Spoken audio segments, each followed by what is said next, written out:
Maligayang pagdating sa maliit na komunidad namin. Natutuwa ako't nagdesisyon kayong dito na tumira. Salamat po, Tay.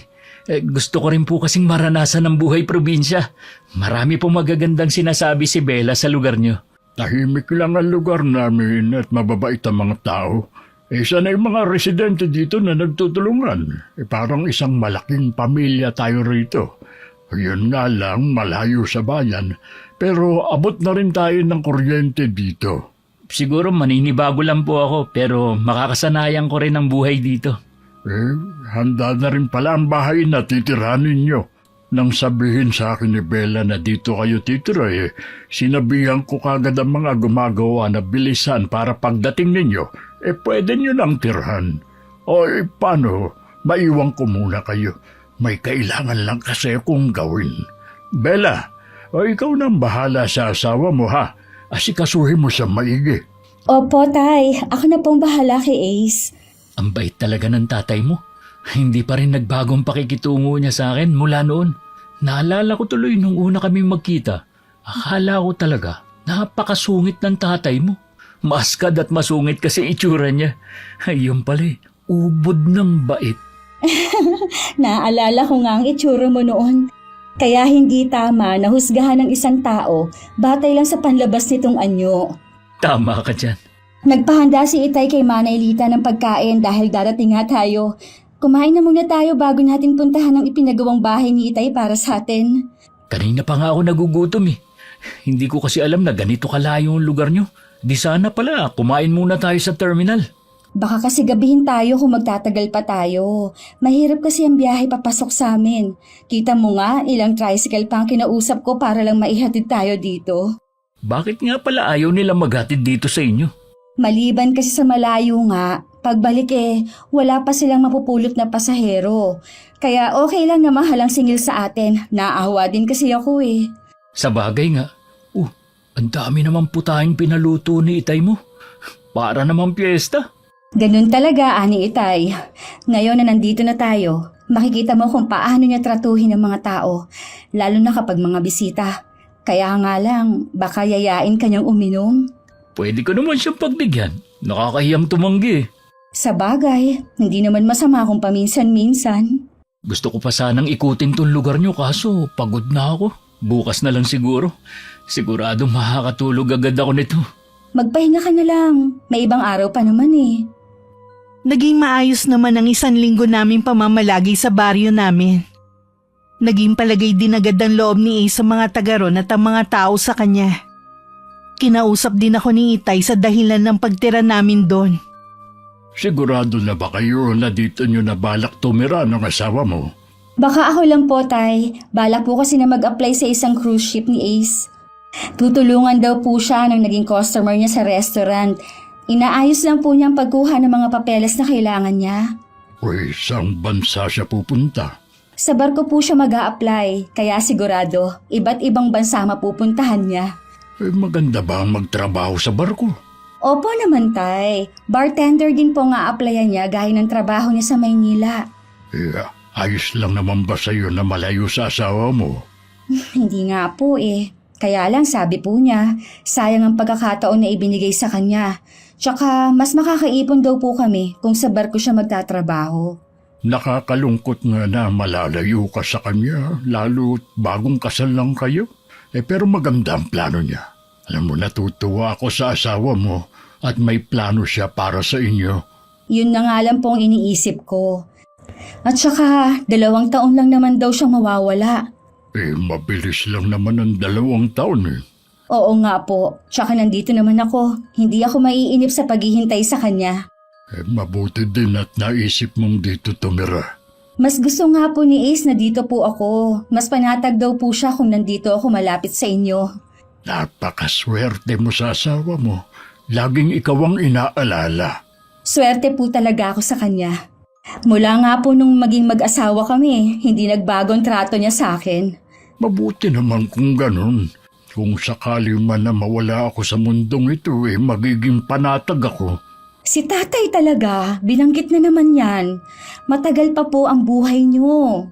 Lahat naman tayo doon papunta. Sinasabi ko lang para maging handa ka. Huwag na lang po kayo magbabanggit tungkol sa bagay na yan kung ayaw ninyong magalit ako. Oo na. Sa bahay na nga pala kayong maghapunan mamaya, ha? Sige po, Tay. Hindi na ako magluluto. Nang makauwi ako sa bahay, kararating lang din ni Ace mula sa likod ng bahay namin. Sigurado naghahanap na naman siya ng signal para makatawag sa pamilya niya. Nung kasal ko lang nakilala ang mga magulang at mga kapatid niya. Maayos naman ang trato nila sa akin. At masasabi kong welcome ako sa pamilya nila. Tumawag ka ba sa inyo? Oo, kinukumusta ka nga pala ni nanay. Gusto ko nga kausapin eh. Pero sabi ko, sa ibang araw na lang. Kumusta naman sila? Ayos lang naman sila. Yun nga lang, nagsusumbong ang inay sa mga ginagawa ni Itay. O anong isinusumbong ng nanay mo? Nahuli daw niyang naninigarilyo nung isang araw. Maliban pa ron, hindi niya mapigilan sa pagkain ng mga bawal. Alam mo naman na bawal ang mga yun sa kanya. Sayang lang yung mga gamot na iniinom niya. Oo nga pala, may sakit sa puso ang tatay mo. Kapag pinagsasabihan daw, lagi pang galit. Hindi na nga daw alam ni inay kung anong gagawin eh. Kawawa naman pala ang nanay mo. Yung mag-alaga ng may sakit, mahirap na. Yun pa kayang matigas ang ulo. Tsaka matanda na rin naman ang nanay mo. Mabuti na nga lang at nasa malapit lang ang mga kapatid ko. Kahit papano, natutulungan din nila ang inay. Minsan dalawin natin sila. Sigurado na may miss ka na nila eh. Siya nga pala. Nakuha mo na ba yung mga pinabili mo kay Manay Lita? Oo, sabi pala ni Itay na doon na tayo kumain mamaya. May mga bisita ba ang Itay mo mamaya? Wala namang binanggit ang Itay. Bakit mo naman naitanong? Wala naman. Baka ako meron na naman siyang bisita eh. Baka gusto lang ng Itay na makasalo tayo. Minsan kasi nalulungkot din yun mula nung mamatay ang inay. Di ba bata pa naman si Itay nung mamatay ang nanay mo? Bakit hindi na siya nag-asawa? Tinanong ko na rin yun sa kanya. Ayaw daw niyang palitan ng inay sa puso niya. Ibang klase rin pala magmahal ang Itay mo. Oo, kung noon ay hindi niya naisip na mag-asawa, ngayon pa kaya? 2 buwan na kaming nasa amin. Hinihintay na lang ni Ace na tawagan siya ng agency ng cruise ship na ina-applyan niya nang biglang tumawag ang kapatid niya. Para ibalita na inatake ang kanilang ama at binawian na ng buhay. Nang araw ding yon lumuwas kami mag-asawa. Ace! Ay mabuti naman dumating ka na. Wala na ang tatay mo. Iniwan na niya tayo. Wala na po tayong magagawa kung yun ang kagustuhan ng nasa tahas. Masakit man po sa ating nagmamahal sa kanya. Mabuti na rin po siguro yun para makapagpahinga na rin siya. Pakiramdam ko kasi, kasalanan ko din. Bakit bigla siyang namatay? Hindi ko siya nabantayan. Alam naman po namin na ginawa niyo lahat para kay Itay. Wala po kayong kasalanan. Parang hindi ko yata kakayanin na wala na ang tatay niyo. Buong buhay ko, kasama ko siya. Ngayon, iniwan na niya ako. Paano na ako nito? Nandito naman kami ng mga kapatid ko. Hindi namin kayo pababayaan. Salamat, anak. Alam ko naman yon. Pero iba pa rin kasi kapag nandito ang Itay ninyo. Kahit madalas niya akong awayin, mas gusto ko pa rin siyang makasama. Isipin niyo na lang na masaya na rin siya kung nasan man siya ngayon. Ganun na nga, iho, ang gagawin ko. Para hindi siya malungkot kung nasaan man siya ngayon. Ganyan nga dapat. Kasama mo ba si Bella? Opo, kasama ko po siya. Nandito siya. Nakikiramay po ako, Nay. Bella, ay salamat naman at nakarating ka. Pasensya ka na kung ito ang 2 beses nating pagkikita nagluluksa pa kami. Nakakalungkot po sa ganitong pangyayari pa po tayo nagkasama-sama. Inaasahan ko po na makikita ko pa ang Itay. Kaya nakakabigla po na malaman na wala na siya. Alam ko pagod kayo sa biyahe ng anak ko. Mabuti pa kumain na muna kayo at saka magpahinga. Mamaya dadagsa na naman ang mga taong makikiramay. Sige po, Nay. Maiwan muna namin kayo. 4 na gabi rin kaming puyat bago ang araw ng libing. Sa araw na yun, bumuhos ang pagdadalamhati ng pamilya at malalapit na kaibigan ng asawa ko. Dahil sa ilang gabing puyat at pagod, nakatulog ako pag-uwi sa bahay. Kinausap naman ng biyenan ko ang asawa ko. Tumira ka sa ganoong lugar. Opo, gusto ko kasing maranasan ang buhay sa probinsya. Ay mabutit nakatagal ka doon. May probinsya naman tayo. Pero hindi naman katulad ng probinsya ng asawa mo. Okay naman pong tumira sa kanila. Yun nga lang po malayo sa lahat. Hindi na bababalik si Bella sa dati niyang trabaho bilang insurance agent. Hindi, Nanay. Kaya nga umuwi na kami sa kanila. Napag-usapan naman namin na hindi na siya magtatrabaho kapag kasal na kami. Yung plano mo na pag-alis, tuloy pa ba yun? Opo, itutuloy ko po yun. Gusto ko kasing mabilis na makaipon eh. Hindi yun mangyayari kung dito lang ako sa atin. Mabuti nga po, malakas ang baker ko. Nawala na nga ang tatay mo. Ngayon naman, ikaw ang aalis. Ay, kailangan ko pong gawin to, Nay, para sa binuo kong pamilya. At saka para po sa inyo. Gusto ko naman na masuportahan kayo. Alam ko naman na magandang layunin mo sa pag-alis. Hindi ko lang kasi maiwasan na malungkot. Mabilis lang naman yung 2 taon eh. At saka, lagi akong tatawag sa inyo. Hindi ako makakalimot. Pasensya ka na anak, kung sa tingin mo humahad lang ako sa mga plano mo. Naiintindihan ko naman kayo eh. Sa totoo lang kasi, kahit malapit lang ang mga kapatid mo, dahil abala rin sila sa mga trabaho nila, hindi rin sila laging nakakadalaw sa akin. Hindi rin naman maaasahan ang mga hipag mo.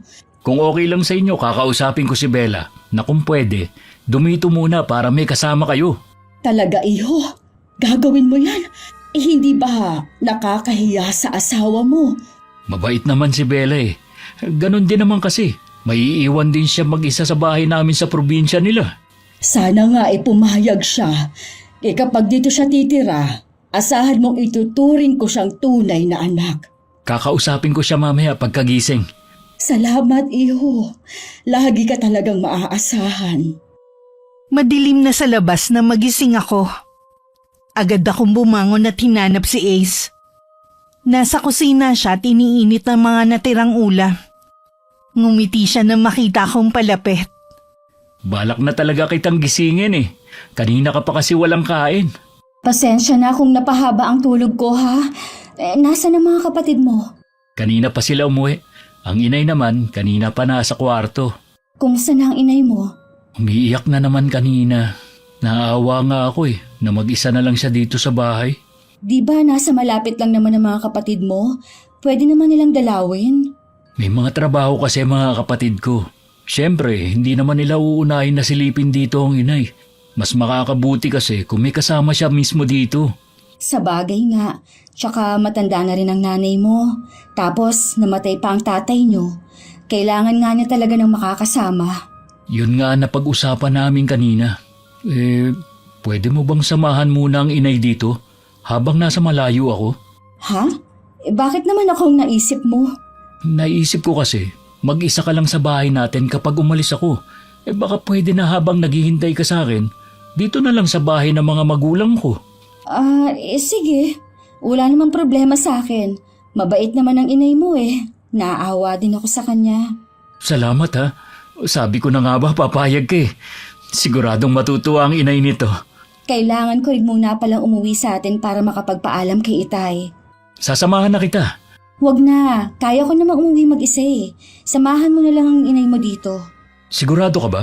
Baka isipin naman ni Itay mo pinabayaan na kitang bumiyahing mag-isa. Hindi yun. Maiintindihan niya na kamamatay lang ng Itay mo. Kailan mo balak umuwi? Bukas na sana. Sige, ihahatid kita sa terminal. Kinabukasan nga maaga akong gumayak. Madilim pa nasa terminal na kami ng bus. Unang biyahe ang sinakyan ko. Pagdating sa amin, nagulat pa ang Itay na makitang mag-isa lang akong dumating. Sigurado ka na ba sa desisyon mo ha? Mahirap ang makitira sa ibang tao. Hindi naman po ibang taong nanay ni Ace. Biyanan ko na po siya. Kahit na hindi mo naman ganun kakilala ang biyanan mo Sa kwento pa lang po ni Ace, alam ko po na mabait ang nanay niya. Nung nandun nga po ako, maayos ang trato nila sa akin. Dapat kasi pinag-iisipan mo muna ang bagay na yan. Kahit nung nag-aaral ka at nakapagtrabaho, lagi kong bilin na mas mabuting mag-isa ka lang umupa kaysa sa may kasama. Tingin ko naman po makakasundo ko ang Nanay Lily. Nabanggit mo dati sa akin, nasa malapit lang ang mga kapatid ni Ace. Hindi ba nila masasamahan ng nanay nila? May mga trabaho po sila. At yung mga asawa naman, abala sa pag-aasikaso sa mga anak. Ako lang po talaga ang pwede dahil wala pa akong anak. Hindi ko pa rin gusto ang plano niyo na yan. Alalahanin mo sana, malayo ako sa iyo. Kung may mangyari, hindi agad kita mapupuntahan. Huwag na po kayong mag-alala sa akin. Wala naman pong masamang mangyayari sa akin Isipin niyo na lang po na magtatrabaho ako sa malayo, kaya hindi agad makakauwi dito sa atin. Sana'y habang narito ka sa atin, magbago ang isip mo. Hindi talaga maganda ang kutob ko sa gagawin mo. Mabuti sana kung kasama mong makikipisan ang asawa mo. Ano naman po sa tingin ninyong mangyayari sa akin sa bahay ng biyenan ko? Hindi ko alam. Ang hirap ipaliwanag. Basta, hindi maganda ang kutob ko. Ganito na lang po, Tay. Kapag pupunta po kayo sa bayan, tawagan niyo po ako. Di ba may telepono po sa bahay ni Tio Rohan? Ibibigay ko po ang numero sa bahay. Hindi pa rin sapat para mapanatag ako. Pero ibigay mo pa rin sa akin. O eto po, pati na rin po yung cellphone number ko inilagay ko na rin. Baka po kasi hindi nyo na natatandaan Tsaka po pala, yung address ng bahay ng biyenan ko, inilagay ko na rin po. Alam mo naman na ikaw na lang ang naiiwan na alaala ng inay mo. Kaya hindi mo maiaalis sa akin ng mag-alala. Alam ko naman po yun, Tay. Kaya alam po wala namang basihan ng takot ninyo Ay, sige. Hindi na ako makikipagtalo sa'yo. Sa ilang araw na pamamalagi sa amin, kinukumbinsi pa rin ako ni Itay. Pero buo na ang pasya ko. Hanggang makaalis, kita pa rin ang pagtutol sa mukha niya. Nang makarating ako sa bahay ng biyanan ko, masayang ibinalita sa akin ni Ace na sa 1 linggo na ang alis niya. Sa wakas, makakaalis na rin ako. Matutupad na rin ang pangarap natin. Oo nga, mabuti naman may resulta ng matagal mong paghihintay. Alam kong nalulungkot ka dahil aalis ako pero lagi mong iisipin na para din sa atin ang pagsasakripisyo ko. Nalulungkot din ako at ngayon pa lang, nangungulila na ako sa'yo. Pero handa ako magtiis. Pasensya ka na ha. Dapat pala palakasin ko ang loob mo. Malakas na ang loob ko dahil sa'yo. Hindi ko lang kasi maiwasan na mag-alala na maiiwan ka rito. Kasama ko naman ang nanay mo. Tapos nasa paligid lang din ang mga kapatid mo. Walang masamang mangyayari sa akin dito. Mangungulila lang talaga ako ng sobra sa'yo. Kapag nandun na ako, lagi akong tatawag sa inyo ng inay. Huwag mong pababayaan ang sarili mo ha. Lalo na sa oras ng pagkain. Oo, para sa'yo, iingatan ko ang sarili ko hanggang makabalik ako. Alam na ba ng mga kapatid mo? Oo, gusto nga nila na magkaroon ng konting salo-salo bago daw ako umalis. Sila na daw ang bahala. Natutuwa din sila sa magandang kapalaran dumating sa'yo. Ganun talaga kami magkakapatid. Suportado namin ang isa't isa. Oo nga pala, kumusta ang itay mo? Ayos naman siya. Nalulungkot nga lang siya dahil mapapalayo ako sa kanya. Buong akala niya kasi doon na tayo titira. Pasensya ka na nga pala. Hindi ko naalala ang itay mo na mag-isa na lang sa buhay. May mga kasama naman ang itay doon, kaya hindi talaga siya nag-iisa. Kapag nakauwi naman ako doon na tayo titira. Mas matagal mo nang makakasama ang tatay mo. Bago ang araw ng pag-alis ni Ace, nagdala ng iba't ibang putahe ng ulam ang mga kapatid niya. Meron din pansit at puto. Nakakwentuhan ko naman ang mga hipag ni Ace. Si Ate Maricar ang mas nakasundo ko sa kanilang lahat. Kanya-kanya din silang palakas ng loob sa asawa ko. Isa lang ang napansin ko. Hindi nakikihalubilo ang biyanan ko. Mas gusto pa niya magmukmuk sa isang tabi. Naisip ko na lang na baka nalulungkot sa pag-alis ng anak niya. Tutulungan na kita sa pagliligpit ng pinagkainan. Konti lang naman to, te. Kaya ko naman na. Ayos lang naman para maaga ka na rin makapagpahinga. Maaga pa di ba ang alis ni Ace bukas? Asawa ko kasi ang maghahatid sa kanya sa airport.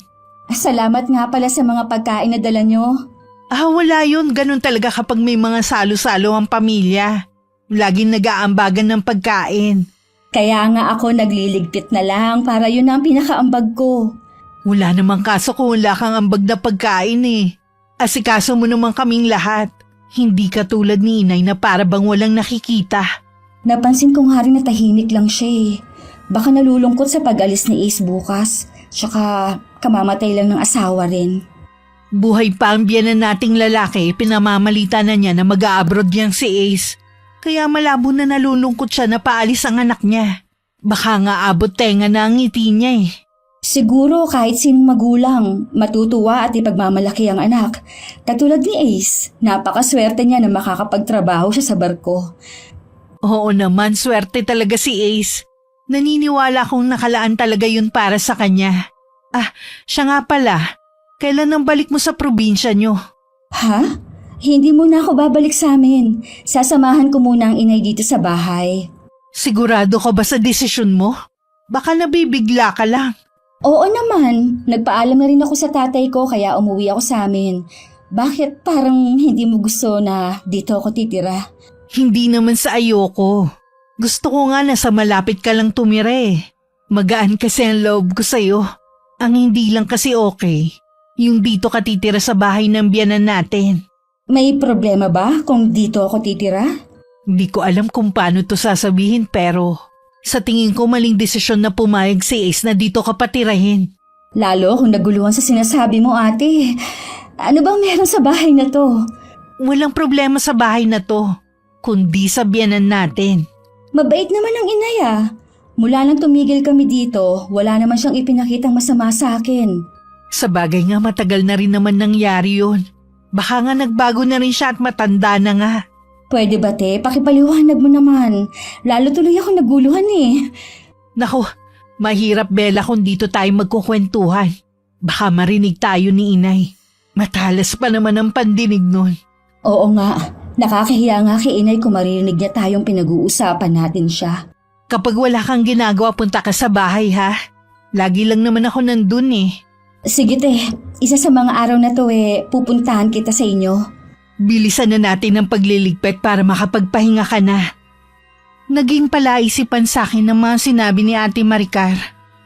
Gusto ko sanang tanungin si Ace. Kaya lang naisip ko na baka mabigyan ko lang siya ng alalahanin sa pag-alis niya. Kinabukasan kahit maiksi lang ang tulog, bumangon pa rin ako ng maaga para maihatid si Ace, kasama ng kapatid at biyanan ko. Pagka-uwi ng bahay, ramdam ko agad ang sobrang lungkot. Alam ko na mahirap mawalay sa asawa. Naranasan ko rin yan noon. 20 taon din noon nung ang asawa ko ay nag-abroad para lang matustusan ang mga pangangailangan ng mga anak namin. Nabanggit nga po ni Ace na matagal niyang hindi nakasama ang tatay niya. Maswerte ka nga at kahit wala pa kayong anak naisip na yun ng asawa mo. Ako nga nun, 4 na ang anak. Ang hirap magtaguyod ng mga anak na malayo pa ang asawa. Pero sa awa ng Diyos, nalampasan ko rin naman. Nakakabilib naman po pala kayo, Nay. Bihirang nakagagawa ng ganon. Kaya ikaw, tigilan mo na ang mga pag-iinerte mo dyan. Parang 2 taon lang naman na mawawala si Ace. Hindi naman po ako nag-iinerte lang. Sadyang nalulungkot lang po ako sa pag-alis niya. Mahina rin pala ang loob mo, ano? Hindi naman po, Nay. Baka kasi matatakutin ka. Dito kasi namatay ang asawa ko. Baka mamaya, sabihin mong nagpaparamdam siya sa'yo. Hindi naman po ako matatakutin sa multo. Mabuti naman, dahil baka mamaya nakakailang araw ka pa lang magpaalam ka na uuwi sa inyo. Hindi ko po gagawin yon. Alam ko po na kailangan ninyo ng kasama. O siya, magpapahinga na muna ako sa kwarto ko. Ikaw na munang bahala sa bahay. Mayroon namang lulutuin dyan. Ikaw nang bahala. Ayoko lang sa ulam ang maanghang. Sige po, Nay. Ako na po ang bahala sa ulam natin mamayang tanghalian. Kahit gusto ko pa sanang matulog, pinigilan ko na lang. Naglinis na lang ako ng buong bahay bago nagluto ng pananghalian namin. Malapit na akong matapos nang lumabas ng kwarto ang biyanan ko. Anong niluluto mo? Ang bango ah.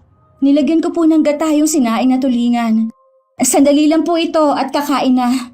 Ano ka mo? Gata? Ay, hindi ako makain ng ulam na may gata. Ho? Hindi ko po alam eh. Hindi ba binanggit sa'yo ni Ace? Ay, sumasakit kasi ang tiyan ko sa gata. Pasensya na po, Nay. Hindi ko po alam. Wala naman po kasing nababanggit si Ace sa akin eh. Ay, pambihira ka naman, Bella. Inubos mo pa yata ang isda. 1 kilo yan ah. Sorry, Nay. Ito po kasi ang nakita ko sa ref na isda. Puro na kasi karne ang nasa loob. Di sana, yun ang niluto mo. Akala ko naman marunong ka dito sa kusina eh. Luto na kasi yung isda, niluto mo pa ulit. Hindi man lang pumasok dyan sa kokote mo na baka ganong klaseng luto ang gusto ko. Hindi na po mauulit na magkamali ako. Magtatanong po muna ako sa inyo. Dapat lang, para hindi ka pumalpak dito sa bahay ko. Paano yan? Ikaw lang ang kakain ng luto mo. Bahala ka mapurga dyan. Opo, ako na lang po ang kakain nito. Sayang naman po eh. Wag na wag kong makikita na itinatapon mo yan kung nilagot ka sa akin. Naku, hindi po ako marunong mag-aksaya ng pagkain. Iyan po ang turo ni Itay sa akin. Mabuti naman at naturuan ka ng Itay mo kahit sa liblib na lugar kayo nakatira. Ipagluluto ko na lang po kayo ng ibang ulam. Huwag na! Baka hindi ko na naman magustuhan. Ipagbukas mo na lang ako ng delata dyan. Nagugutom na ako eh. Kaya nga lumabas na ako ng kwarto. Kahit gutom, hindi ako makakain ng husto. Dahil sa matatalim na sulyap na ginagawa sa akin ng biyanan ko habang kumakain kami. Hanggang makatapos, wala na kaming imikan. Pumasok na rin kasi siya sa kwarto niya. Dahil wala namang gagawin, nahiga na lang din ako. Nakakatulog na ako nang pumasok ang biyanan ko. Ano ba, Bella? Kayo na mabubusin ang truck ng basura, nandito ka lang pala natutulog. Naku, pasensya na po. Hindi ko narinig. Lalabas na po ako para itapon ang mga basura natin. Huwag na! Ako lang naglabas ng basura kahit hirap na ako sa paglalakad. Pasensya na po talaga, Nay. Nakaidlip po kasi kaya hindi ko po namalayan. Ang sarap ka ng tulog mo eh. Pagpasok ko, akala ko pa naman gagaan ang buhay ko na may kasama. Pasensya na po talaga, Nay. Mula kanina wala na ako naririnig sa'yo kundi puro pasensya. Ayun lang ba ang alam mo? Hindi sa lahat ng oras, madadaan mo sa puro pasensya. Huwag po kayo mag-alala. Gagawin ko po ang lahat para kahit papaano gumaan po ang mga gawain ninyo dito sa bahay. Dapat gano'n ang sabihin mo. Kaya ka nga dito pinatiran ni Ace, hindi para magbuhay prinsesa, habang siya naghihirap sa pagtatrabaho sa barko. Meron po ba kayong ipagagawa ngayon? Sabi ng kapitbahay natin, mawawalan daw ng tubig ngayon. Naglibot daw yung taga-barangay. Siguro pati yon hindi mo na narinig. Hindi nga po. Tulog mantika ka pala eh. Paano kung nagkasunog dito sa bahay? Di pareho na tayo natupok. Hay nako, Bella. Tumayo ka na dyan at ipila mo yung mga timba sa poso. Sigurado na marami na nakapila doon. Sige po, ipipila ko na po ngayon. Itinuro lang ng biyanan ko kung nasa ng poso at saka ako pumunta ron. Pagdating nga, naabutan ko na si Ate Maricar na nakapila. Hindi rin daw niya alam na mawawalan ng tubig dahil umalis sila kanina. Ay, nakakainis talaga ang tubig dito sa atin. Basta na lang pinapatay. Dapat maaga sila nagpapasabi eh. Ganito pala dito, no? Nakatulog kasi ako kanina kaya hindi ko alam eh. Ginising lang ako ng nanay kanina. Kumusta na nga pala kayo ng biyanan natin? Okay naman. Baka nga nagbago na ang inay. Pero kung ako sa'yo, huwag ka munang pakampante ha. Ano ba talaga ang ugali ng biyanan natin? Sige na naman te, sabihin mo na. Sige, sasabihin ko na habang naghihintay tayo dito sa pila. Hindi ko naman kasundo ang biyanan natin. Lahat kasi kami tumira sa bahay niya. Ako matagal na tumira sa bahay na yun. At ako rin ang may matinding dinanas sa kamay niya. Buntis pa ako nun sa panganay namin ni Arnel. Ano ang ginawa ng biyanan natin sa'yo? Lahat ng klase ng pagmamalupit.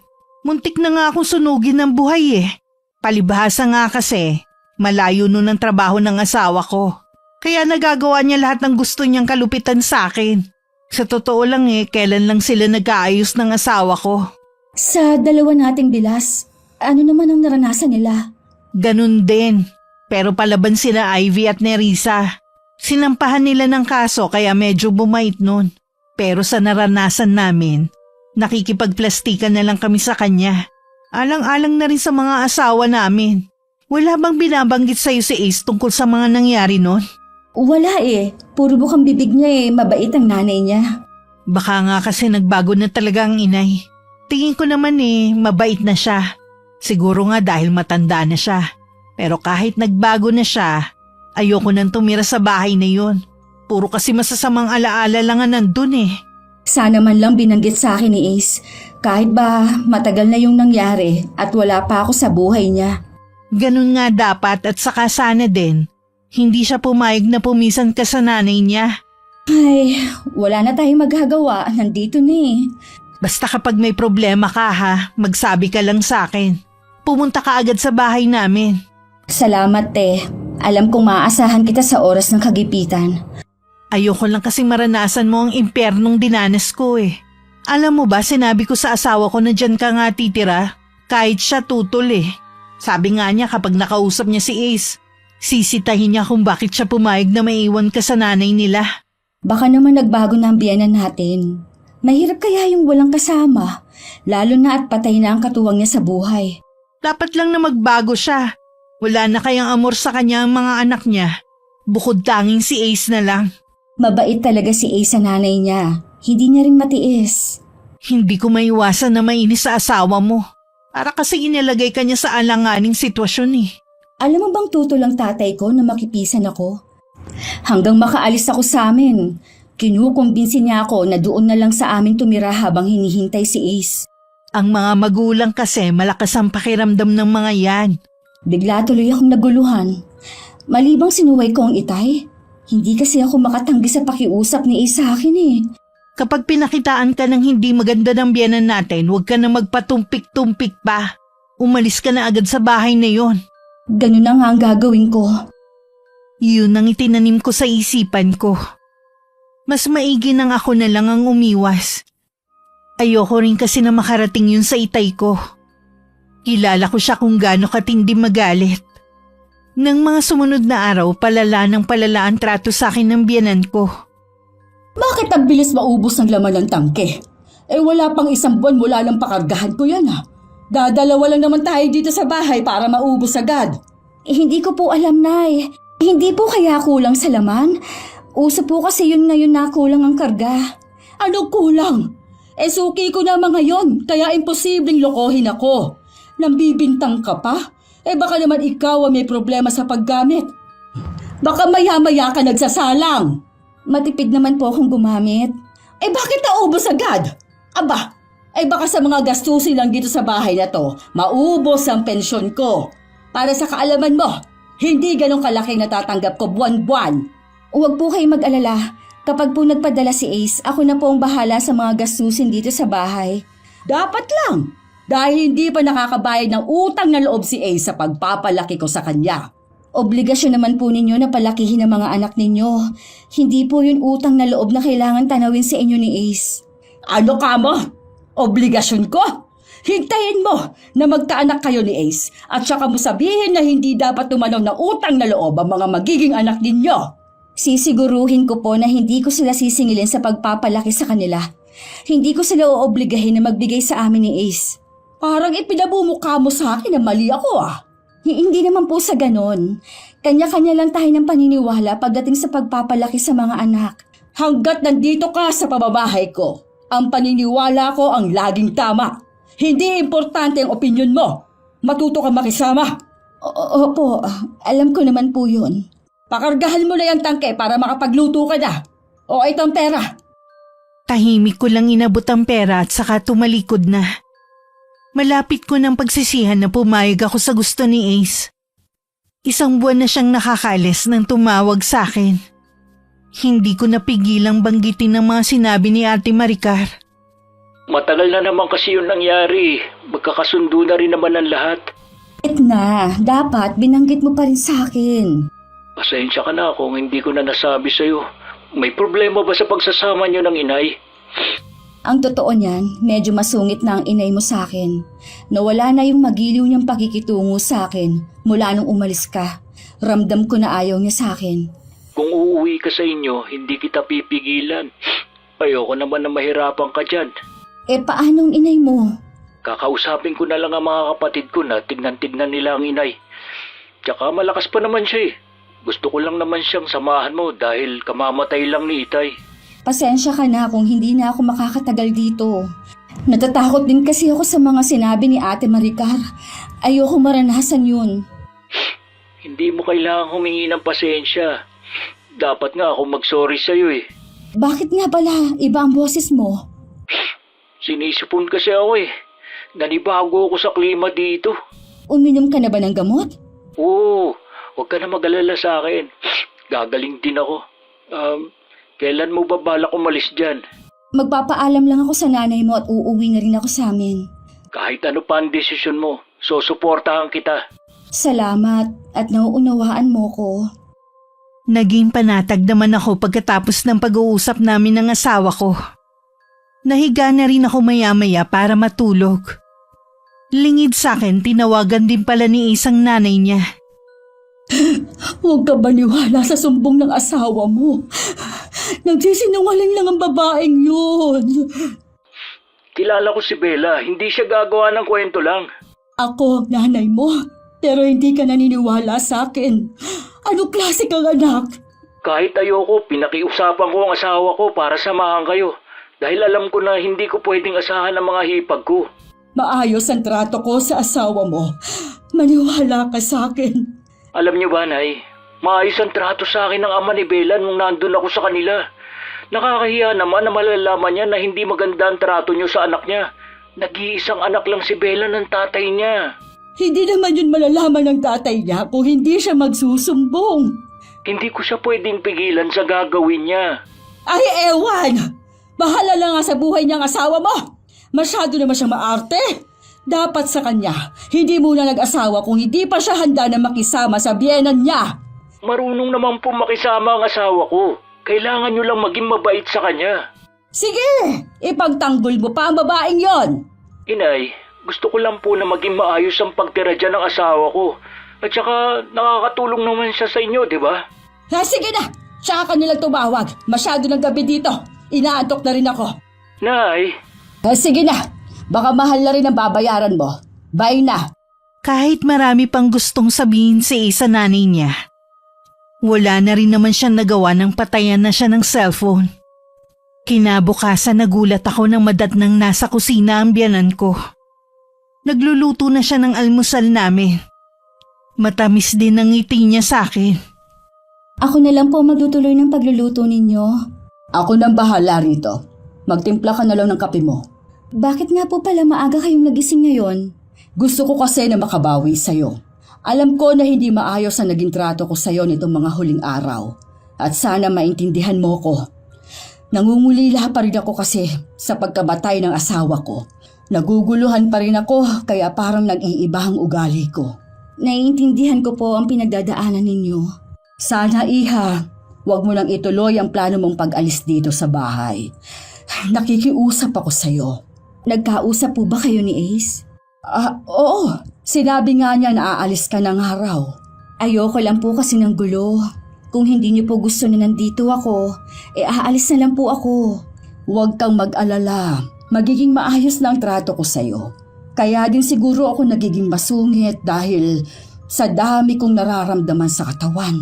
Sige po, Nay. Hindi na po ako aalis. Salamat, Bella ha. Pinasaya mo ko.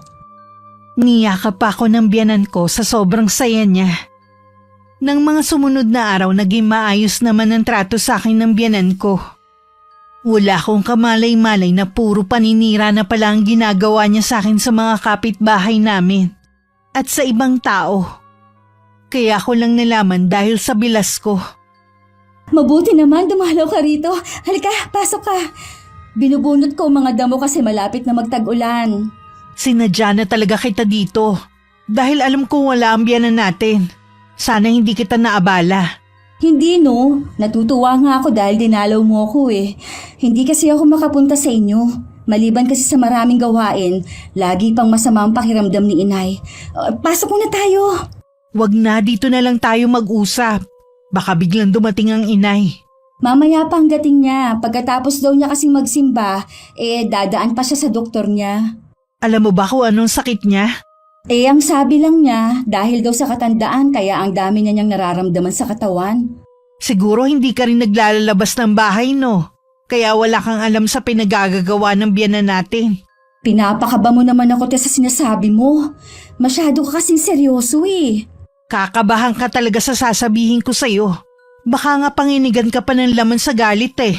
Sabihin mo kasi te kung ano ba yun. May kinalaman ba sa akin ang sinasabi mong ginawa ng nanay? Oo, kalat na dito sa buong lugar natin na minamaltrato mo daw siya.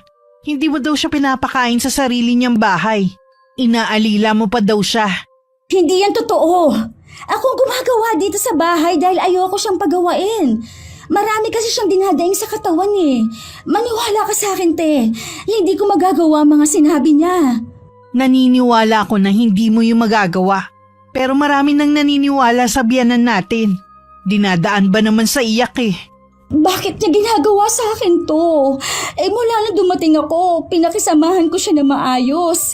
Gusto ko na nga noon umalis pero pinigilan niya ako. Hindi pa rin pala siya nagbabago. Sana tinuloy mo na lang ang pag-alis mo nun. Hindi ka na sana nagpadala sa drama niya. Kaya pala iba ang tingin sa akin ng mga kapitbahay. Parang galit sila sa akin. Nagtataka naman ako dahil wala naman akong ginagawang masama sa kanila. Dahil yun sa paninira ng biyenan natin. Siyempre mas paniniwalaan siya ng mga taga rito dahil hindi ka naman nila kilala. Kakausapin ko siya pagdating. Kung may problema siya sa akin, sana kinausap na lang niya ako ng masinsinan. Masama man sabihin pero may sira na yata sa utak ang matandang yun eh. Ang mabuti pa, sasamahan na kita sa paghihintay sa kanya. Baka kasi kung anong gawin niya sa'yo. Kaya ko naman te na harapin siya. Inaalala ko baka madamay ka pa. Walang ibang dadamay sa'yo dito kundi ako. Kaya sasamahan na kita. Salamat te ha. Nawawala ang kaba ko dahil sa'yo. Halos 1 oras din kami naghintay sa biyanan namin. Nang dumating may kasamang mga pulis at pinapahuli ako. Sa taranta ko nagtago ako sa likod ni Ate Maricar.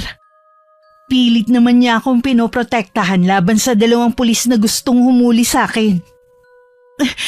Anong kasalanan sa inyo ni Bella? Ano ba? Huwag niyo siyang hulihin!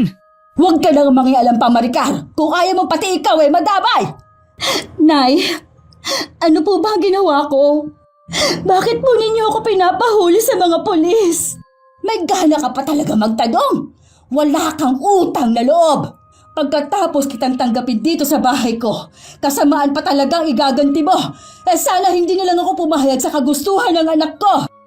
Maawa na po kayo, Nay. Wala po akong ginagawang masama sa inyo. Alam po niyo yan. Naging mabuti ako sa inyo. Bitiwan niyo siya sabi! Huwag niyo siyang dalhin! Wala siyang kasalanan! Ate Maricar, tulungan mo ko. Wala akong kasalanan. Hihingi ako ng tulong. Pupuntahan agad kita sa presinto. Te, tulungan mo ako. Ayoko makulong. Ate! Dalhin niyo na yung babaeng yan. Ano bang ginawa sa inyo ni Bella? Marami siyang masamang ginawa sa akin. Ang panghuli ang pagdakawan ako. Hanggang ngayon, hindi pa rin niya isinasauli ang mga alahas ko. Alam ko nagsisinungaling lang kayo para mapahamak si Bella. Ingrata! Isa ka pang wala utang na loob. Subukan niyo akong sampalin, ibabalik ko yan sa inyo. Akala niyo yata nakalimutan ko na ang mga pagmamalupit na ginawa ninyo sa akin noon. Ano ngayon kung hindi mo makalimutan ang ginawa ko sa'yo? Akala mo yata natatakot ako sa'yo. Alam ko po na wala kayong kinatatakutan. Pero sana naman po maawa kayo kay Bella. Wala naman siyang ginagawang masama sa inyo ah. Nagsumbong pa kasi siya kay Ace, kaya tama lang ang nangyari sa kanya. Kung hindi maganda ang trato niya sa tao, natural na magsusumbong siya sa asawa niya. Ang mabuti pa, umalis ka na sa bahay na to. Huwag ka nang tatapak muli kung ayaw mong matulad kay Bella. Sagad ang gambuto ang kasamaan ninyo. Hindi pa kayo nakontento na siraan siya at gawan ng kwento sa buong lugar natin. Ipinakulong niyo pa talaga. Hindi na inintay ni Ate Maricar na makasagot ang biyanan namin.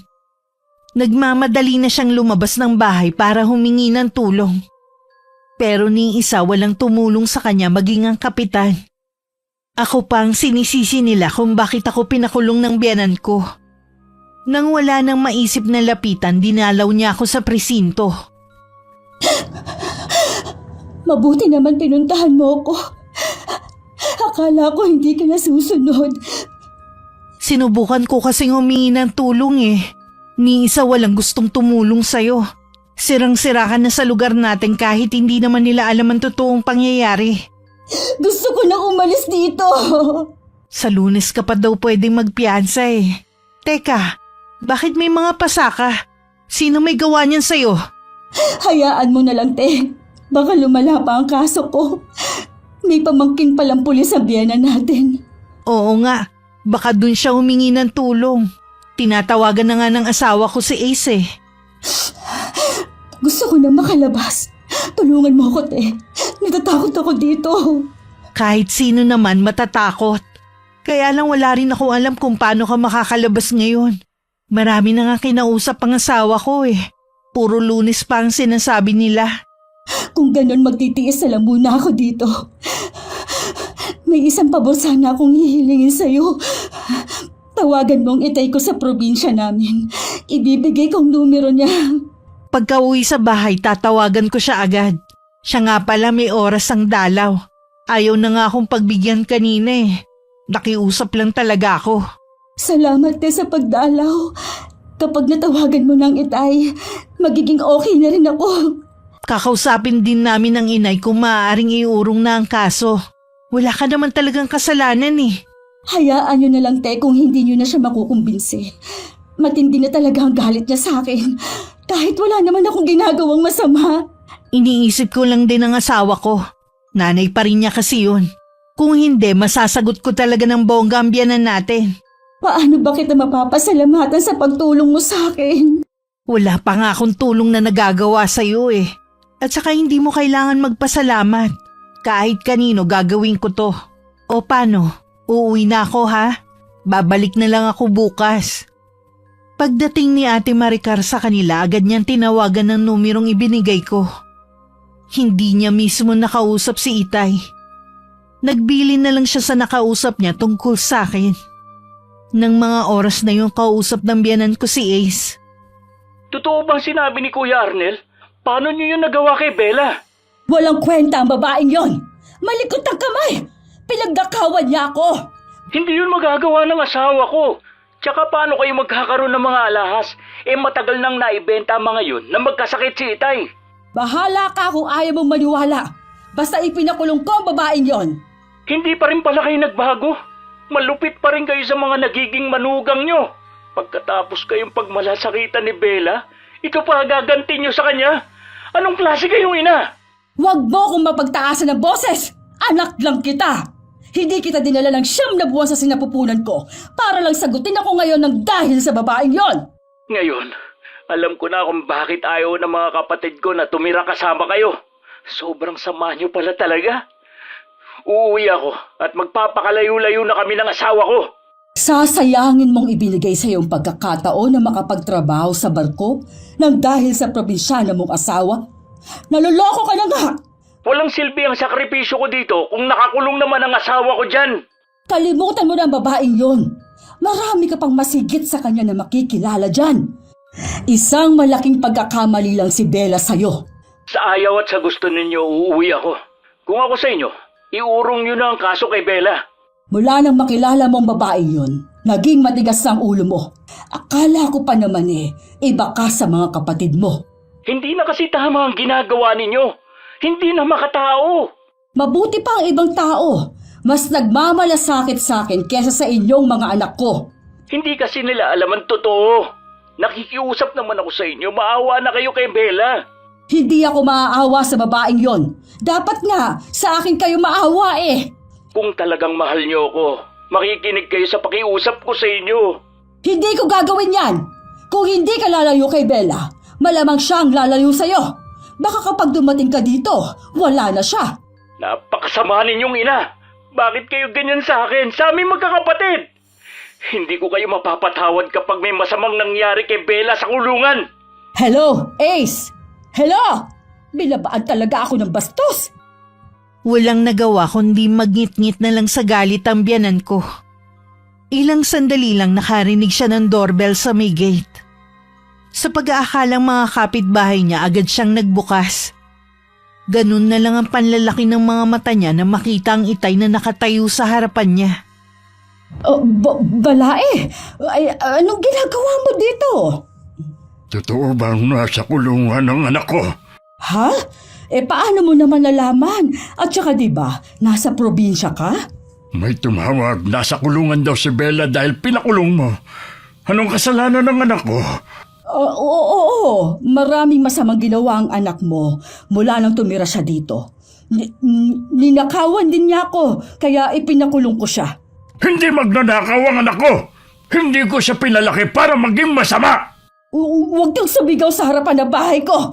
Nakakahiya sa mga kapitbahay. Dapat lang na mahiya ka dahil sa ginawa mo sa anak ko. Naging mabuti ako sa anak mo nung nasa amin siya. Bakit ngayong kabaliktaran yata naging trato mo kay Bella? Hindi ka ba makaintindi? May ginawang masama ang anak mo. Hindi ako naniniwala sa iyo. Kitang-kita sa mga mata mo ang pagsisinungaling. Di huwag kang maniwala. Kung ako sa'yo, bumalik ka na sa probinsyang pinanggalingan mo. Hindi rin naman makakalaya ang anak mo. Sinisiguro ko sa iyo, kasama kong uuwi ang anak ko sa amin. Huwag kang hambog. Wala ka sa probinsya ninyo. Kahit saan ako makarating, lagi kong tinutotoo ang sinasabi ko. Hindi ako papayag na makakalaya ang anak mo. Kailangan niyang pagbayaran ng kasalanan niya. Ikaw ang magbabayad sa ginawa mo sa anak ko. Ako mismo ang maniningil sa iyo. Ang lakas naman ng loob mo para pagbantaan ako. Hindi ito pagbabanta lang. Inalagaan ko at itinuring na prinsesa ang anak ko tapos tatratuhin mo lang siyang parang basahan. Isa kang ina. Dapat alam mong masakit yon bilang magulang. Sinabi ko naman sa'yo. Tigilan mo yung kasinungalingan mo! Umalis ka na kung ayaw mo humingi ako ng tulong. Baka magsama kayo ng anak mo sa kulungan. Hindi pa tayo tapos, Balae. Isang malaking pagkakamali ang ginawa mo sa anak ko. Hindi ko yun mapapalampas. Kakaibang kilabot ang naramdaman ng biyanan ko habang nakasunod ng tingin sa papalayong si Itay. Iisang tao din ang naiisip niya na pwedeng tumawag sa kanya. Agad na pinuntahan ng biyanan ko si Ate Maricar. Aray! Bitiwan yung buko! Bakit niyo ako sinabunutan? Nagtatanong ka pa? Ikaw lang naman ang tumutulong kay Bella. Alam kong ikaw ang tumawag sa tatay niya. Pakialamera ka talaga! Nakiusap lang naman po yung tao. Wala naman sigurong masama kung ipapaalam ko sa tatay niya. Pakiramdam po nung tao wala siyang kakampi. Natural lang po na hanapin niya ang tatay niya para may makaramay siya. Hindi mo ba alam? Pinagbantaan ako ng tatay niya. Nasa bahay ko siya kanina. Ang bilis naman po niyang makarating. Kanina ko lang siya tinawagan na. Hindi po ba malayo ang probinsya nila Bella? Hindi ko alam kung paano nangyaring nakarating agad dito ang tatay niya. Baka naman, nasa malapit lang siya at wala naman talaga sa probinsya nila gaya ng sinasabi ni Bella. Baka mamaya, magkasabwat sila mag-ama para pagnakawan ako. Pati ba naman po yung walang kaalam-alam na matanda dadamay niyo pa? Tumahimik ka nga! Kasalanan mo kung bakit sumulpot pa dito ang balai ko. Wala pong may kasalanan dito kundi kayo. Ang bait po ni Bella sa inyo pero ginawa niyo pa rin ng masama. Ayaw niyo bang mahalin kayo ng mga manugang niyo? Hindi ko kailangan ng pagmamahal niyo.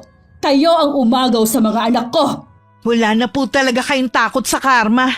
Sa susunod na pakialaman mo pa ako, hindi lang yan ang aabutin mo sa akin. Napapailing na lang si Ate Maricar habang nakasunod ng tingin sa biyanan namin. Napatingin pa siya sa maliwanag na buwan. Ewan ba niya biglang nagtayuan ng mga balahibo niya sa katawan. Napapasok tuloy siya sa bahay kahit pasado 7:00 pa lang. Ay, bakit ba ganitong nararamdaman ko? Lahat ng balahibo ko nagtayuan. Diyos ko, maging matiwasay sana ang gabing to. Habang nakabaluktot ako na nakahiga sa sahig ng kulungan, gumuhit ang ngiti sa akin. Nararamdaman ko kasing nasa paligid lang ang itay. Nakahinga na ako ng panatag na makakalabas na rin ako sa lugar na yon. Kinabukasan, isang masamang balita ang bumulabog sa buong lugar. Sa isang bahay natagpuan ng wala ng buhay na buntis ng kanyang asawa. Wakwakan tiyan at nawawala ang sanggol sa sinapupunan nito. Ay kabayo! Nay! Anong ginagawa niyo dito? Nandyan ba ang asawa mo? Natutulog pa po siya. Kapag kasi ganitong walang pasok, hinahayaan ko siyang tanghali na magising. Nabalitaan mo na siguro yung nangyari sa buntis sa kabilang kanto. Yun nga pong pinag-uusapan ng mga taga rito eh. Iniimbestigahan na po yata yung asawa. Siya po kasi ang pangunahing suspect eh. Saan ka pupunta? Bakit bihis na bihis ka yata? Dadalawin ko po si Bella sa kulungan. Hindi ka rin naman makakadalaw dahil linggo ngayon. Susubukan ko na rin po. Takot na takot po siya nung iwan ko kahapon eh. May mga pasapa nga po siya. Kung ako sa'yo, huwag kang makipagkaibigan sa babaeng yon. Hindi mo nga kilala ang pagkatao niya. Tigilan niyo na nga po ang paninira sa kanya. Hindi pa ba sapat na ang sama na ng tingin sa kanya ng mga taga rito? Tama lang yun sa kanya. Kung hindi niyo naman pala siya gusto, sana po hindi niyo na lang hinayaan na isama siya ni A sa bahay niyo. Ang mabuti pa, umalis ka na. Hihintayin ko na lang na magising ang anak ko. Ang dalawa mong anak, nasaan? Natutulog pa rin po. Ay sadya yata mga tamad ang mga nakatira dito. Kaya wala kayong pag-asenso.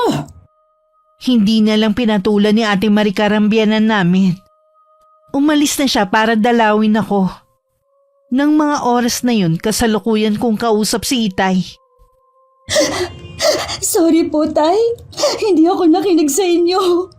Ito tuloy ang napala ako. Gusto man kitang sisihin pero alam kong wala na rin magagawa. Ang gusto ko na lang ang makalaya ka. Gumagawa na po ng paraan si Ate Maricar. Kaya kitang ilabas dito, anak. Mamayang Huwag po, gabi. Tay. Huwag niyo pong ilagay sa peligro ang buhay ninyo at ang lahi natin. Habang nagtatagal ka sa kulungan na ito, parang dinudurog din ang puso ko. Gusto kong dukutin ang lahat ng may kinalaman sa nangyari sa'yo para ipalasap sa kanila ang galit ko. Huwag po kayong gagawa ng ikapapahamak ninyo. Manghako po kayo sa akin, Tay. Bukas po, makakalaya na rin ako. Sige, hanggang bukas maghihintay kami. May mga kasama po kayo sa pagpunta dito. Oo, iya. Nasa paligid lang sila. Lihim na nagmamasid. Kapag po nakalabas na po ako dito, sasama na po ako pabalik sa inyo. Kakalimutan ko na po si Ace. Sigurado ka na ba sa desisyon mo? Opo, ngayon ko lang po napagtanto na hindi kami bagay. Tsaka, kung magtatagal pa ang pagsasama namin, hindi magtatagal matutuklasan niyang iniingatan nating lihim. Alam kong mahal ka ni Ace, pero walang kasiguruhan kung magbabago ba siya kung matutuklasan niya na lahi tayo ng mga aswang. Akala ko pa naman magiging normal na ang buhay ko sa piling ni Ace. Hindi pala. Sadyang mailap ang kaligayahan para sa mga tulad natin. Kapag nakabalik na tayo sa baryo natin, makakalimutan mo rin ang lahat ng nangyari sa lugar na ito. Nang makaalis ang Itay, sunod naman na dumating si Ate Maricar. Mangiyak-ngiyak pa niya akong kinumusta. Ang labis na nagpagimbal sa akin ang ibinalita niya tungkol sa isang buntis. Sino kaya ang may gawa nun? Yung asawa ang suspect. Dalawa lang sila sa bahay eh. Imposible naman kasi yung katuwiran ng lalaki na wala siyang naramdamang kakaiba. Paggising niya, patay na ang asawa. Kawawa naman, pati sanggol na damay. Grabe nga yung pangingilabot ko eh. Kung sa probinsya yun nangyari, siguradong sasabihin ng mga matatanda na aswang ang may gawa. Naniniwala ka ba sa mga nilalang na yon? Oo naman no, kahit hindi pa ako nakakakita. Pero lolo ko nung nabubuhay pa siya, marami siyang kwento tungkol sa mga nilalang ng dilim. Hindi naman daw lahat ng uri ng aswang masama. May ilan pa nga daw sa kanila ang naging kaibigan niya. Katulad lang din natin sila. Gustong mamuhay ng payapa. Tama ka dyan. Katulad lang din natin sila. Siya nga pala nakausap ng asawa ko si Ace. Inaayos na niya ang pag-uwi dito. Hindi na daw niya tatapusin ang kontrata niya. Ha? Pwede siyang magmulta sa gagawin niya. Dapat pinigilan niyo siya. Sabi nga ng asawa ko ginagawa na namin ng lahat pero desidido talaga siya sa balak niyang pag-uwi. Sabi pa nga niya lalayo na kayong dalawa. Imposible na sinasabi niya. Ako lang ang lalayo, te. Iiwan mo ba si Ace dahil sa ginawa ng biyanan natin? May iba pa akong dahilan. Basta, mahirap ipaliwanag. Masasaktan siya kapag hindi ka niya inabutan pag-uwi niya. Tsaka sa tingin mo hindi ka niya susundan sa inyo? Ikaw na lang, te, magsabi sa kanya kung gaano ko siya kamahal. Ayoko nga. Ikaw dapat magsabi niyan sa kanya at hindi ako. Buo na ang desisyon ko. Magpapakalayo-layo na ako. Bakit hindi mo kami gayahin ng mga bilas mo? Hindi kami sumuko sa biyanan natin. Ipinaglaban namin ang para sa amin. Dapat ganun ka rin. Ipaglaban mo ang pagmamahalan niyo ni Ace. Iba naman ang sitwasyon ko sa inyo Komplikadong sitwasyon ko. Mahirap ipaliwanag. Kahit ano pa ang dahilan mo, hindi tama ang gagawin mo. Pag-isipan mo pa rin. Baka kasi naguguluhan ka lang dahil sa nangyayari. Pag-uwi ni Ate Maricar sa kanila, nadatnan pa rin niya ang biyanan namin sa bahay nila. Parang balisa ang matanda at natatakot. Mailap kasi ang mga mata nito. Kahit may galit siya rito, hindi pa rin niya maiwasang mag-alala. May problema po ba, Nay? Sana nga! Totoo yang nahihimigan ko sa iyong pag-aalala. Nag-aalala naman po ako sa inyo sa kabila ng mga ginawa niyo. Alam ko na ang sama ng tingin mo sa akin ngayon. Kayong lahat. Hindi ko naman kayo masisisi. Pero hindi ko kailangan pagsisihan ng ginawa ko. Nasa inyo naman po yun kung ayaw niyo magsisi. Siya nga po pala malapit ng dumilim. Hindi naman po sa pinagtatabuyan ko kayo ha. Pero may gagawin pa po ako Pwede bang sa bahay muna ang dalawa kong apo? Gusto ko lang na may kasama. Pasensya na po kayo, gustuhin ko man po Alam niyong hindi papayag ang mga anak ko. Noon pa naman po malayo na ang loob nila sa inyo. Kahit ngayon lang sanang gabi. Pasensya na po talaga. Ay, sige na nga. Hindi na ako mamimilit. Aminin niyo man po o sa hindi, binabagabag na kayo ng mga ginagawa ninyo. Hindi porket nasa pamamahay ninyo ako, may karapatan ka ng pagsalitaan ako ng ganyan. Makaalis na nga. Matindi talaga ang matandang to. Hindi na lang aminin na natatakot din siya. May kasama na kasi siyang mabait ginawan pa ng masama. Nang gabing yon, hindi makatulog ang biyanan ko. Pakiramdam niya kasi may mga matang nakatingin sa kanya. Bawat kaluskos din sa kanyang bubungan naririnig niya. Ang lakas din ng tibok ng puso niya na parang tambol. Batid niya meron nangyayari sa labas na mahirap ipaliwanag. Kinabukasan may patay na naman at isa na namang buntis. Gaya ng nauna, ganun din ang paraan ng pagkamatay. Nagkaroon tuloy ng bulong-bulungan na baka hindi tao ang may gawa. Ano kaya ang nangyayari sa lugar namin? Hindi kaya tama ang sinasabi nila? Diyos ko, wag naman pong ipahintulot na mangyari ang kinatatakutan ko. Sana naman po wala nang sunod na maging biktima. Araw ng Lunes. Nakalaya na ako sa tulong ng mga bayaw ko at ni Ate Maricar. Kahit nasa labas na ako, may lungkot pa rin sa puso ko. Dahil alam ko na hindi na kami magkikita ni Ace. Pinuntahan ko si Ate Maricar para personal na makapagpasalamat. Hindi ka na ba talaga papipigil ha? Siguradong hahanapin ka ni Ace. Hindi na talaga, te. Buo na ang pasya ko. Sa bagay, alam naman ni Ace ang sa inyo Doon ka na lang niya pupuntahan. Kesa naman na nandito ka, lagi pa kayong magkikita ng biyanan natin. Paano, te? Hindi na ako magtatagal. Maraming salamat sa inyong lahat. Wala yun. Tandaan mo kahit anong oras pwede kang bumalik rito. Oh, Bella? Anong ginagawa mo dito? Paano ka nakalaya? Kami po ang nagpiansa sa kanya. Sana po tigilan niyo na siya. Lalayo na po at hindi na magpapakita sa inyo si Bella. Mabuti naman na tauhan ka na rin. Hindi ko po makakalimutan ang ginawa ninyo sa akin. Sige po, Nay. Teka lang! Huwag ka muna tumalikod! Kinakausap pa kita! Nakikiusap po ako sa inyo na hayaan nyo na siya. Sobra-sobra na ang pananakit ang ginawa nyo sa kanya. Ngayon po nasasaktan siya dahil kailangan na niyang layuan si Ace. Wala na po bang katiting na awa ang natitira sa inyo? Hindi umimik ang biyanan namin. Lingid sa matanda, may ilang oras na lang ang nalalabi sa kanya. Pagsapit ng dilim, sunod-sunod na tahulan ng aso ang maririnig. Parang takot na takot ang mga tahol nila. Nang mga oras na yun, kasalukuyan nagdadasal ang biyanan ko nang matigilan siya. Naramdaman kasi niya na may tao sa likod niya. Ikaw? Anong ginagawa mo dito? Nandito ko para maningil sa ginawa mo sa anak ko. Sa tingin mo kaya, basta ko na lang yung palalampasin? Nakalaya ng anak mo. Ano pa bang kailangan mo? Ang buhay mo ang gusto kong maging kapalit sa lahat ng kaapihan na dinanas ng anak ko. Nasisiraan ka na yata ng ulo eh. Isang sigaw ko lang. Darating na dito ang mga kapitbahay ko para saklolohan ako. Kung magagawa mo pang makasigaw, masdan mo kung ano ako. Hindi ka tao. Isa kang halimaw. Ikaw din ang pumatay sa 2 buntis dito. Tulong! May aswang sa bahay ko.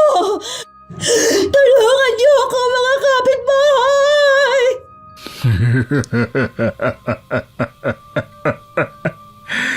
Ni hindi umabot sa bakuran mo ang sigaw mo.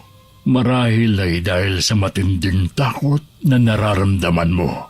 Sa gabing ito, matitikman mo ang ganti ng isang ama. Bago pa muling makapagsalita ang biyanan ko, nadukot na naitay ang puso niya. Ipinakita pa niya yun habang pumipintig sa kanyang kamay. Kinabukasan, isa sa mga bayaw ko nakakita sa wala ng buhay na katawan ng ina. Dumating naman si Ace sa huling araw ng burol. Palaisipan pa rin sa mga taga rito at maging sa mga nag-iimbestiga kung sinong pumatay kay inay.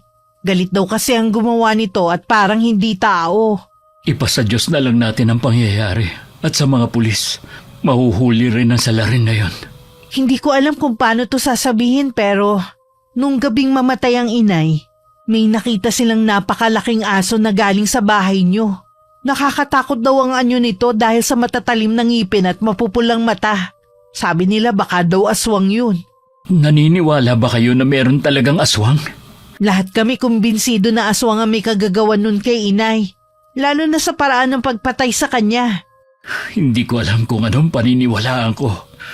Aswang o tao man na may gawa nun kay inay, wala na akong pakialam pa. Pagkatapos ng libing, bumiyahe papuntang probinsya namin si Ace para kausapin ako. Pero sa pagtataka niya, walang nakakaalam kung nasa ng baryo namin. Tanda niya sa paradahan ng tricycle na yung kami sumakay nun. Kahit sa mga may pwesto, nagtanong na rin siya. Pero wala daw ganong pangalan sa lugar na yon. Umuwing bigo ang asawa ko.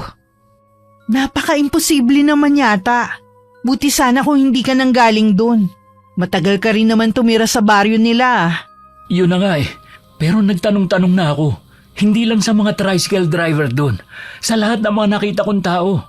Lahat sila, iisa ang sagot. Walang baryo na lalagsan ng pangalan. Ibig bang sabihin no wala nang pag-asa na magkita pa kayo ni Bella? Hindi ako mawawala ng pag-asa na magkikita pa kami. Hahanapin ko uli siya. Siguro mas maiging kalimutan mo na lang siya. Baka kasi sa paghahanap mo sa kanya magdulot lang ng kapahamakan sa'yo. Ayoko ate. Mahal na mahal ko si Bella. Walang halaga ang buhay ko kung wala siya sa tabi ko. Sobra kasi siya nasaktan sa ginawa ng inay mo. Kaya siguro minabuti niyang lumayo na lang. Kahit ano pa ang dahilan niya, hahanapin ko siya. May naglalaro sa isipan ni Ate Maricar ng mga sandaling yon.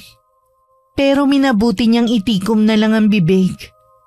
Samantala kahit nangungulila sa asawa ko, pinilit kong ibalik sa dati ang buhay ko.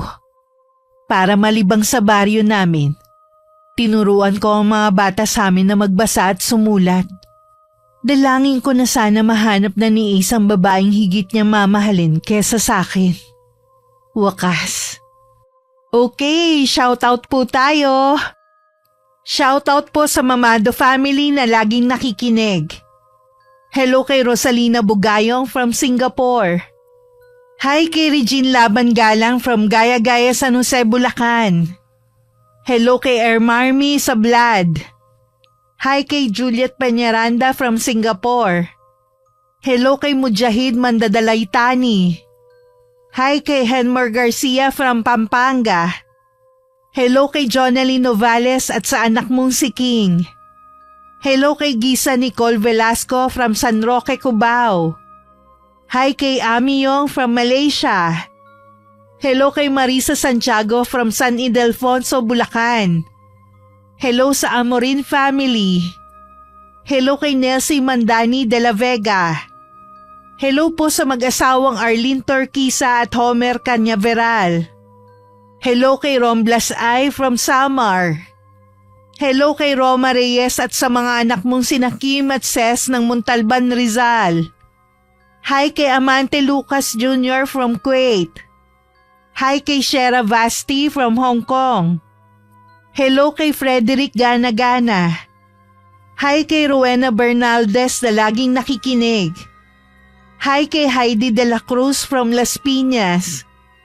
Hi kay Ferdy Alon from California. Enaria family, hello po ulit sa inyo. Hi kay Kea Charity Gabas na laging nakasubaybay. Hello kay Michael at Ann na lagi rin nakikinig. Shoutout kay Isidro Tumaliwan at sa Tumaliwan family. Hi kay Menjeline Losada. Hello kay Sheila Camino from Naik, Cavite. Hello po kay Nakulin, Summer, Jack Lord Mangkaw at kay Jingle Pabatal from North Cotabato. Hi kay Tutsi Galulan. Hello kay Mar Esguera from Taiwan. Hi kay Julie Acosta. Hello kay Razon Yao from Kuwait. Hi kay Ana Morishima from Japan. Hello Minda Sanchez from Orion, Bataan. Hi kay Cecilia Plaza from Toledo, Cebu City. Hello kay Melinda Macaya from GL Siargao. Hi kay Ami Viray from Talim Island, Binangonan. Hi kay Maricel Ramos. Shout out sa buong Claudio family ng Ramon Isabela. Hello kay Mel Santarita from Spain. Hello kay Najinian and Kulot Scalia at sa lahat ng mananahi ng Asgard sa Marikina Heights, Marikina City. Hello kay Marian Lyrics. Hi kay Prince Berlin from Subic, Zambales.